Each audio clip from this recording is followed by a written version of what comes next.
आता माझ्या घरी जर एखादा पाहुणा आला ना, त्याला असंच वाटेल, की या बाईने 1-1.5 महिना झालं बेडशीट बदललेत का नाही?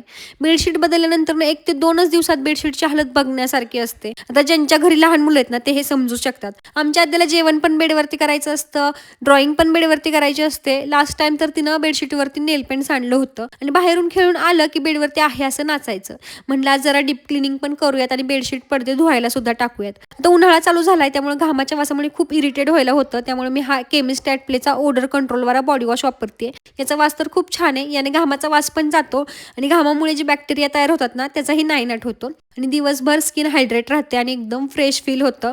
आता मी तर हे यूज करते ना, आमचे साहेबसुद्धा जिमवरून येतात त्यामुळे तेही हे यूज करतात आणि तो आज पुण्याला गेला होता. मग येता-येता माझ्यासाठी हा ट्रायपॉड घेऊन आला होता, ज्याची मला खूपच गरज होती.